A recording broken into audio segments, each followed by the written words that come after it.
ఎన్నికలపై stay విధించలేం high court. Panchayat ఎన్నికల్లో రిజర్వేషన్లపై ప్రభుత్వం జారీ చేసిన జీవో 46ను సవాల్ చేస్తూ దాఖలైన పిటిషన్పై హైకోర్టులో విచారణ జరిగింది. ఈ దశలో సర్పంచ్ ఎన్నికలపై స్టే విధించలేమని స్పష్టం చేసింది.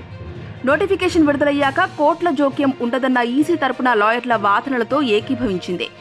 కౌంటర్ దాఖలు చేయాలని ప్రభుత్వాన్ని ఆదేశిస్తూ తదుపరి విచారణను 2 నెలలకు వాయిదా వేసింది. చిరంజీవి చారిటబుల్ ట్రస్ట్ కు కేంద్ర హోంశాఖ good news. Chiranjeevi charitable trust కు కేంద్ర హోంశాఖ శుభవార్త తెలిపింది. సుమారు 27 ఏళ్లుగా సేవా కార్యక్రమాలు నిర్వర్తిస్తున్న ఈ ట్రస్ట్ ను విదేశీ విరాళాలు స్వీకరించడానికి వీలుగా FCRA కింద నమోదు చేసేందుకు కేంద్ర హోంశాఖ అనుమతిని మంజూరు చేసింది. ఈ నిర్ణయంతో ట్రస్ట్ ఇకపై విదేశాల నుంచి ఆర్థిక సాయం పొందగలదు. ప్రపంచంలోనే ఎత్తైన శ్రీరాముడి విగ్రహం ఆవిష్కరించిన ప్రధాని. ప్రపంచంలోనే అత్యంత ఎత్తైన శ్రీరాముడి కాంస్య విగ్రహాన్ని గోవాలో ప్రధాని మోదీ ఆవిష్కరించారు. 77 అడుగుల ఎత్తున నిర్మించిన ఈ విగ్రహాన్ని శుక్రవారం ఆవిష్కరించారు.